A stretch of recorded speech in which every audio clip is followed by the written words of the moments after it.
GT number कौन सी? हाँ,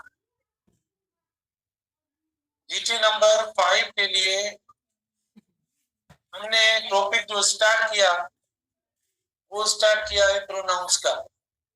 इसके अंदर हमने सॉरी सब्जेक्टिव प्रोनाउंस पढ़ लिए। उस दिन हमने ऑब्जेक्टिव प्रोनाउंस स्टार्ट किए थे। कौन से? दूसरा जो हमारा टॉपिक था वो था ऑब्जेक्टिव प्रोनाउंस। ऑब्जेक्टिव प्रोनाउंस हमने स्टार्ट किया। तो मैंने आपको बताया था कि वर्ब के बाद वर्ब प्लस ऑब्जेक्टिव प्रोनाउंस जो हमने पढ़ा था उस दिन, जो हमने पढ़ा था सैटरडे को, तो वर्ब प्लस ऑब्जेक्टिव प्रोनाउंस आपको बताए थे कि वर्ब के बाद सब्जेक्टिव नहीं लगाएंगे, ऑब्जेक्टिव प्रोनाउंस इस्तेमाल करेंगे, ठीक है ना। और फिर मैंने उसमें भी आपको कहा था कि ऑर्डर ऑफ द प्रोनाउंस को फॉलो करें तो अच्छी बात है। ऑर्डर ऑफ द प्रोनाउंस, क्योंकि ज्यादा एक्यूरेसी है, इसमें गलती तो नहीं है कम से कम।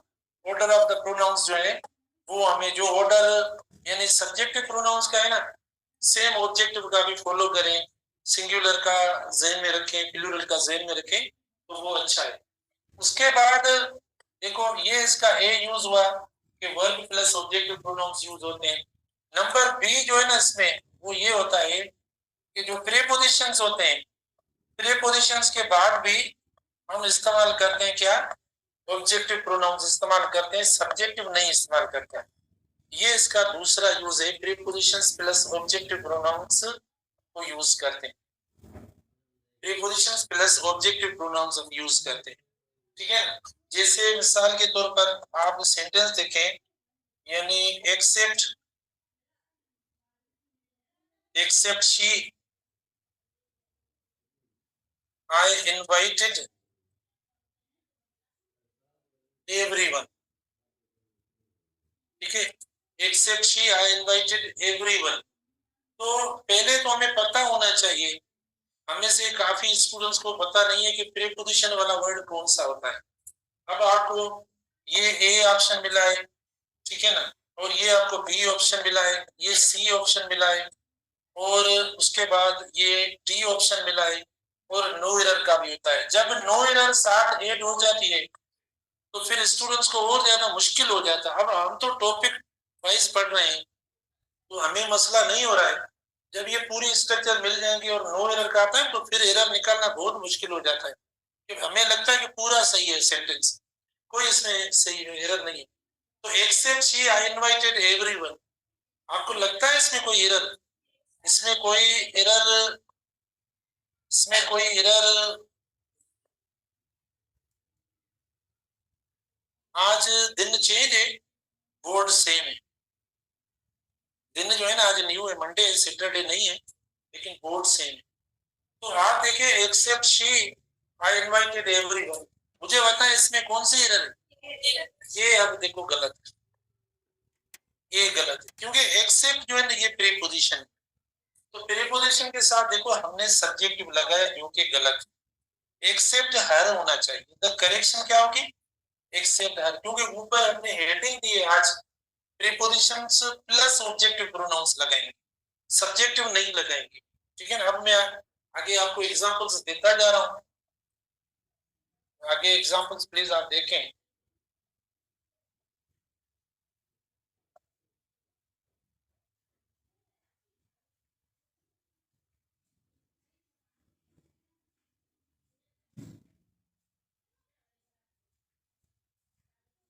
They have no harmony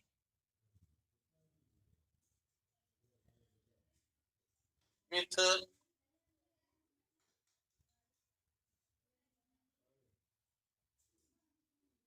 I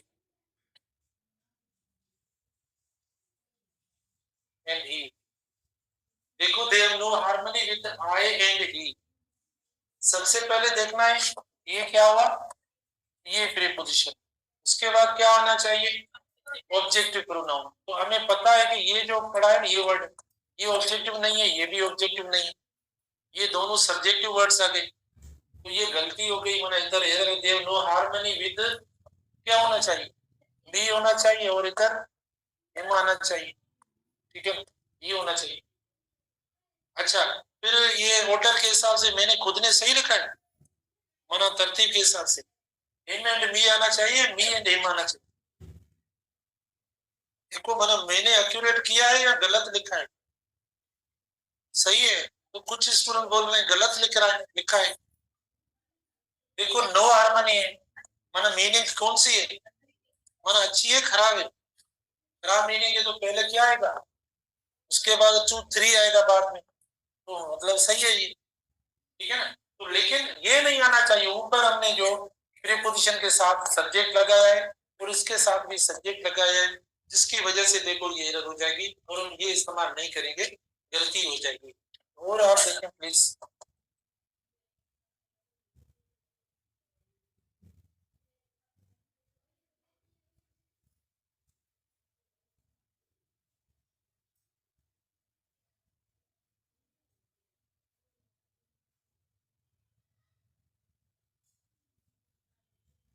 they found no clash,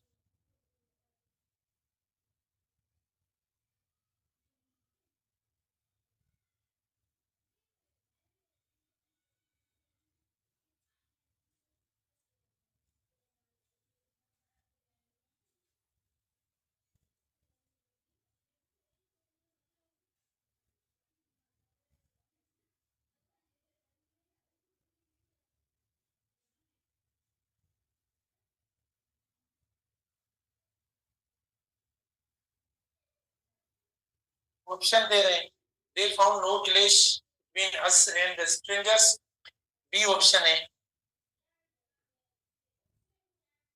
B and the strangers, C option है,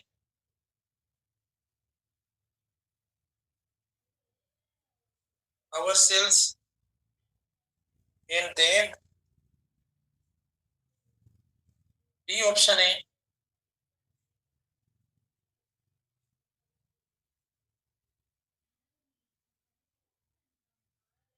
ours and,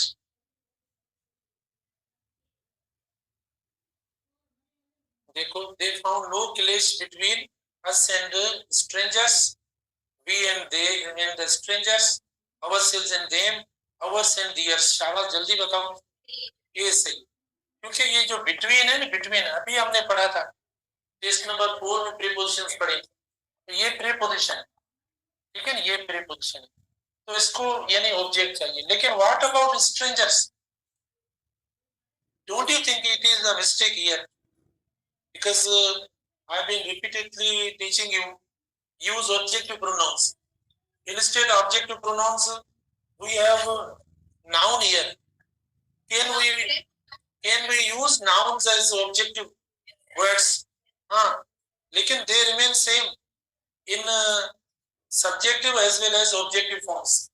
नाउन जो होता है ना, वो सब्जेक्टिव फॉर्म में भी सेम रहता है, ऑब्जेक्टिव सब्जेक्टिव दोनों फॉर्म्स देखो सेम रहते हैं नाउन के, उनमें कोई चेंज नहीं आती, तो ये रहता है।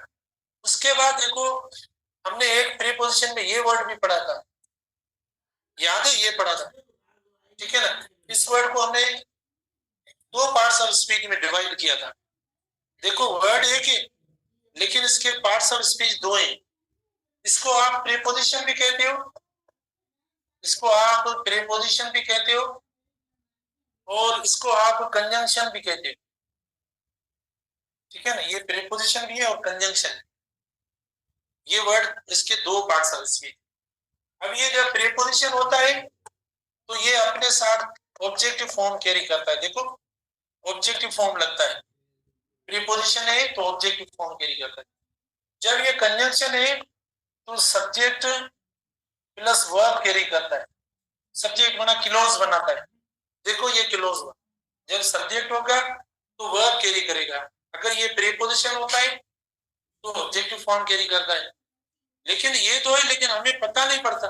अब मैंने काफी कॉन्सेप्ट देखो डिस्क्लोज कर दिया है, अब हमें सेंटेंस मिल रहा है देखो, और जो इसकी मीनिंग है, मतलब प्रीपोजिशन में जो ये मीनिंग देगा, प्रीपोजिशन में देखो मीनिंग इसकी ये होती है, एक्सेप्ट वाली मीनिंग होती है, और कंजंक्शन में इसकी मीनिंग क्या होती है, यानी लेकिन या ऑल्सो या इस टाइप की मीनिंग होती है।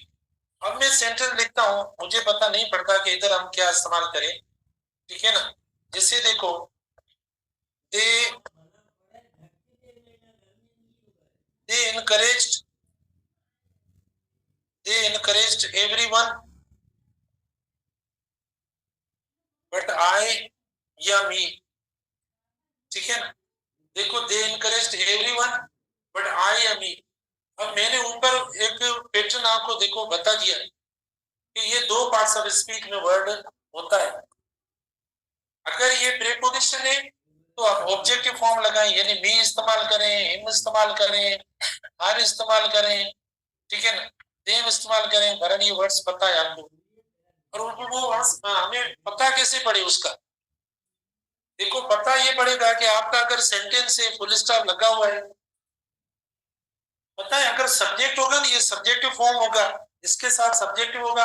अगर आप सब्जेक्ट को चूज करते हो ना, मिसाल के तौर पर आप सब्जेक्ट को बोलते हो सर हम सब्जेक्ट को सही करते हैं, ये इसको गलत करते हैं, तो आप देखिए इसके बाद वर्ब है। अगर इसके बाद वर्ब आपको नजर आ रहा है तो चलो ठीक है, आप इसको सही कर दो भले। मैं नहीं कहता आप ये सही करो, मैंने तो आपको ऑप्शन दिया है सीखने के लिए, आप ये सही करो या आपकी मर्जी है। लेकिन इसके बाद क्या लिखा है प्लस हमने, मतलब सब्जेक्ट के बाद प्लस क्या है, तो आप इधर देखिए कोई verb is, was, has, does या कोई और एक्शन वर्ब नजर आता है, कोई वर्ब नजर नहीं आया। इसका मतलब सब्जेक्ट आता ही। अब आप खुद देखिए ना, इधर हमने सब्जेक्ट लगाया, हमने सब्जेक्ट लगाया, प्लस क्या लिखा, वर्ब लिख लिया।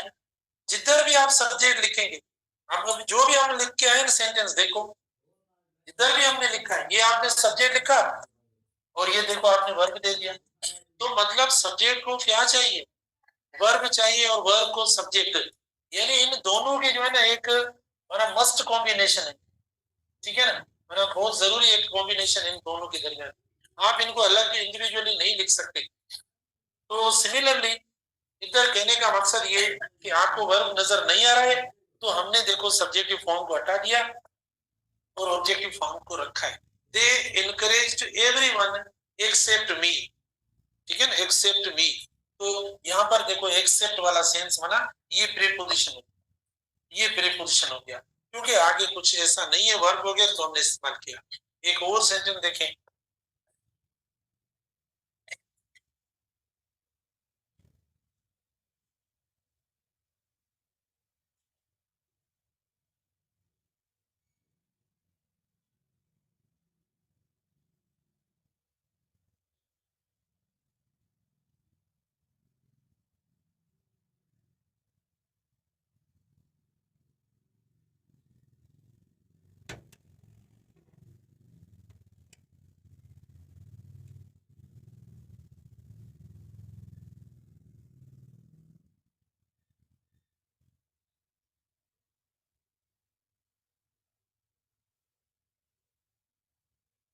ठीक है, देखो she help them but we us refused to take it वगैरह बड़ा हो रहा है, तब मैंने इधर ही फुल स्टॉप लगा लिया। She help them but we या us refused to take it, तो क्या लगा है, क्यों ये लगा रहे, क्योंकि इसको वर्ब चाहिए, वर्ब पड़ा है, वर्ब और सब्जेक्ट पड़ा है। तो अब देखो हमने इसको हटा दिया, क्योंकि ऑब्जेक्ट प्लस वर्ब नहीं लगता, ऑब्जेक्ट प्लस वर्ब नहीं लगता, इसीलिए हमने इसको हटा दिया है।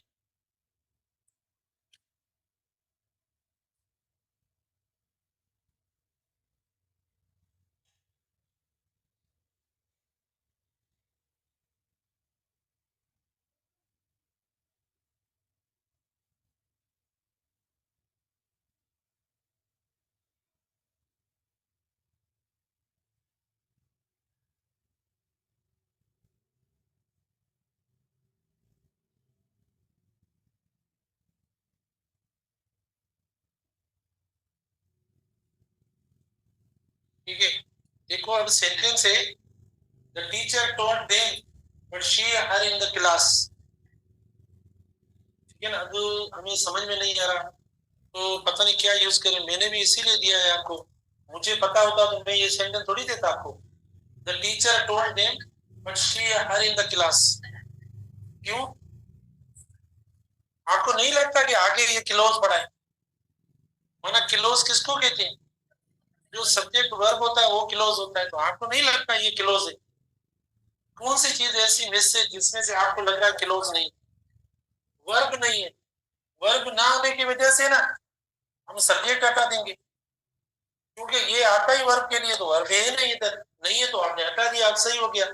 देखो, the teacher told them but her in the class, माना सबको पढ़ाया लेकिन इसको सिवाय इसको क्लास में। तो ऐसा नहीं है, कुछ स्टूडेंट कुछ देखो ना, काफी स्टूडेंट्स कॉन्सेप्चुअली पढ़ते हैं, माना इजी होकर पढ़ते हैं। कुछ स्टूडेंट्स यानी ये भी अभी सेम होता है जो हम छोटी क्लास में पढ़ते थे, कि हम देखते हैं शुरू में क्या आता है, बीच में क्या लगता है, आखिर में क्या आता है, माना ऐसी निशानियां देखकर पढ़ते हैं। तो ये हो गई क्रेमिंग। देखो, ऐसे ये सब्जेक्ट ऐसा है जिसमें क्रेमिंग होती है बहुत ज्यादा, लेकिन हम आपको माना ऐसे तरीके से पढ़ा रहे हैं जिसमें क्रेमिंग से हम बचें। क्रेमिंग जो है ना, माना बहुत ज्यादा जो वो डिप्रेसिंग एक फॉर्मेट है, या एक क्या कहते हैं तरीका है, जिससे हमारी कोई ग्रोथ या वो हमें अजाब देती है। मुझे तो ऐसा लगता है, माना क्रेमिंग में कहता हूँ शाबाश है आपको कि आप इतनी सारी चीजों को याद करते हो। बहुत मुश्किल होता है मतलब इतना इतना याद करना, जैसे छोटे से दिमाग के अंदर पता नहीं कितनी जो वो बुक्स होंगी, कितने अल्फाज होंगे। बड़ी बात है ये, पूरे पूरे बुक्स याद है आपको? जबरदस्त, मैंने ऐसा नहीं देखा पहले, बड़ी बात है। एक और मैं सेंटेंस देता हूँ, तो ये हो गया। अब आवाज ना करें, आवाज ना करें, आवाज ना करें।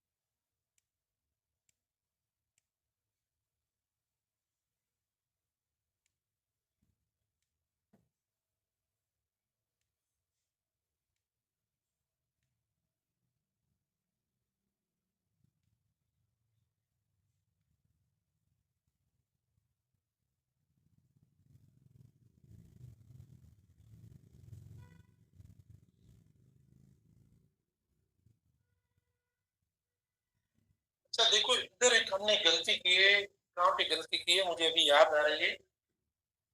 इधर कहीं पे गलती की है मैंने, इधर गलती की है। ठीक है ना, तो ये देखो क्लॉज हो रहा है, सब्जेक्ट आ रहा है, उसके बाद तो कामा लगाएंगे, ये हमने नहीं लगे, मुझे याद आई। अच्छा देखो, अब दे न्यू मी या I, but I didn't get them language. ठीक है ना, दे न्यू मी या आई, अब पता नहीं क्या ये क्या है, वर्ब है ना, मैं वर्ब पे आया वापस। ये वर्ब है, वर्ब के बाद क्या लगना चाहिए? ऑब्जेक्टिव फॉर्म, सब्जेक्टिव फॉर्म गलत है। दे knew me but I didn't get them language. तो ये बात है ना, वो मुझे खुद को बात समझ में नहीं आती, आपसे ये ना थोड़ा कंसल्ट करके फिर आगे चलते हैं। मैंने पता है क्या पढ़ाया है? मैंने गलत पढ़ाया आपको कि वर्ब के बाद, मैंने क्या पढ़ाया, वर्ब के बाद क्या लगाया? ऑब्जेक्टिव फॉर्म लगाया, मैंने ऑब्जेक्टिव प्रोनाउन लगाया। ठीक है ना, वर्ब लगा ना, वर्ब के बाद देखो ऑब्जेक्टिव प्रोनाउन आ गया। तो आप कहते हैं फिर भी ये एरर है या मिस्टेक है सेंटेंस, तो कैसे होगा? मैंने खुद ने पढ़ाया है, मैंने खुद ने लिखा है, मैं मानता हूँ। देखो मेरी जो गलतियां मैं मानता हूँ, आप अपनी गलतियां माने। मैंने अभी अभी लिखा भी है, कहाँ पे लिखा, देखो देखो, वर्ब के बाद ऑब्जेक्टिव प्रोनाउंस होने चाहिए। तो अभी हमने ऑब्जेक्टिव प्रोनाउंस दिए ना वर्ब के बाद, लेकिन आप कहते हैं ये गलत है, गेट वर्ब है। ठीक है ना ये, हाँ। तो एक बात जहन में रख लो, जैसे आपको सेंटेंसेस मिलेंगे, वो जो मैं बात कर रहा था कि हम याद करते हैं कि वर्ब के बाद ऑब्जेक्टिव प्रोनाउन लगेंगे, बस ये याद कर लिया। लेकिन ये क्या है, देखो ये क्या इस्तेमाल हो रहा है, ये देखो नाउन है।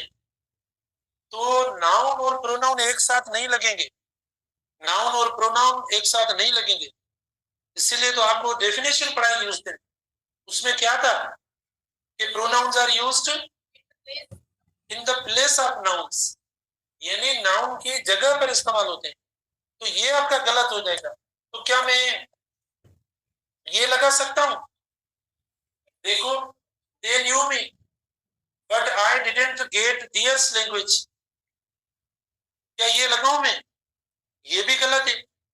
ये क्यों गलत है? क्योंकि ये भी तो प्रोनाउन है, ये भी प्रोनाउन, ये भी प्रोनाउन, ठीक है ना। तो ये होगा दियर। अब स्टूडेंट्स या लोग बोलते हैं सर ये भी तो प्रोनाउन है, ये एडजेक्टिव है और ये नाउन है, तो ये पॉसेसिव एडजेक्टिव है। देखो ये जो है ना, ये इसको हम पॉसेसिव एडजेक्टिव कहते हैं। तो पॉसेसिव एडजेक्टिव नाउन के, पॉसेसिव हो या जो भी हो, वो हम नाउन के साथ इस्तेमाल करते हैं, आप भले इस्तेमाल करें। They knew me but I didn't get their language, get माने अंडरस्टैंड, अंडरस्टैंड सॉरी, तो आप लगा सकते हैं इधर, ये कर सकते हैं एक और सेंटेंस। तो ये चीजें ऐसी ऐसी आप समझें प्लीज, आवाज ना करें।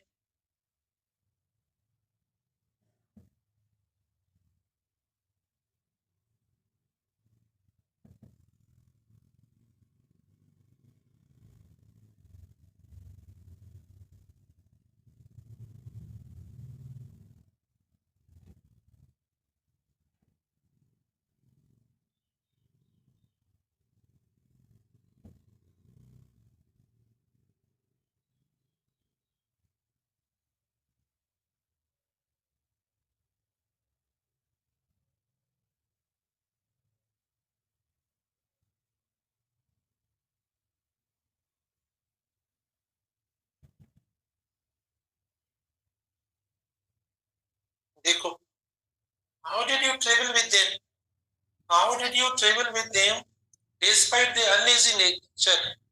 तो देखो ये मतलब आपका ए हो गया और ये बी हो गया, अच्छा ये सी हो गया, ये देखो डी हो गया और यहाँ पर देखो नो एरर हो गया, ठीक है। How did you travel with them despite the uneasy nature, क्या लगाए, लेकिन ये तो प्रीपोजिशन लगा हुआ है। अब दोनों को कंपेयर करें, देखो मैं आपको दोनों के रेफरेंसेस, दोनों के एग्जांपल्स दे रहा हूं मेरी अपनी टीचिंग में से। अगर किसी स्टूडेंट ने ना उसको थोड़ा आर्टिफिशियल लिया हो, मतलब रियल में ना सीखा हो, तो मैं आपको अभी बता रहा हूँ वर्ब के बाद देखो यहाँ पर पॉसेसिव आ गया क्योंकि नाउन पढ़ाया, मैंने पढ़ाया था वर्ब के बाद ऑब्जेक्टिव प्रोनाउन, लेकिन देखो ये थोड़ी चीजें देखें, ठीक है ना। अब इधर देखो प्रीपोजिशन का मिसाल दिया मैंने प्रीपोजिशन के बाद क्या बताया, अभी आज के टॉपिक में हमने प्रीपोजिशन के बाद ऑब्जेक्टिव प्रोनाउन पढ़ाया, ठीक है, लेकिन मैंने सब्जेक्टिव लगाया, ये गलत है, इधर ऑब्जेक्टिव आना चाहिए। देखो हमने देम लगा लिया क्योंकि पढ़ाया है ना मैंने कि प्रीपोजिशन के बाद क्या होगा, प्रीपोजिशन के बाद क्या होगा, प्रीपोजिशन के ऑब्जेक्टिव तो लग गया ना। आप कहते हैं गलत है, गलत है ये, क्या ये सही नहीं है? Travel with them despite them uneasy nature, गलत है सही है? तो क्या करें बताओ, सही डियर होगा, ठीक है, तो ये भी गलत हो गया, हम इधर इस्तेमाल करेंगे डियर। तो ये मैंने दो माना ऐसी चीजें जो कई स्टूडेंट्स कभी कभी कॉन्सेप्ट को रटा लगाते हैं, कॉन्सेप्ट को नहीं रटा लगाए, कोई ऐसी चीज हो तो हम भले उसको रटा लगाएं। तो ये देखो आपका नाउन आ रहा है अभी, मैंने नाउन की नेचर है, ये नाउन का पार्ट है, तो नाउन के साथ एडजेक्टिव लगेगा, तो आप डियर लगा लेंगे। अब स्टूडेंट क्या करेंगे, डियर लिखने की, अगर हिज आए इधर, हर यूर वगैरह वो भी आ सकता है क्योंकि वो भी पॉसेसिव एडजेक्टिव्स है, मतलब ये नहीं कि सिर्फ हम डियर मैंने लगाया इधर इधर तो आप समझेंगे डियर। तो ये हमारा टॉपिक आज कंप्लीट हुआ है ऑब्जेक्टिव प्रोनाउंस। अब हम पढ़ेंगे पॉसेसिव प्रोनाउंस, ठीक है, अब हम पढ़ेंगे पॉसेसिव प्रोनाउंस, लेकिन I can't teach you today because we have to learn together with the boys on that day, on Saturday.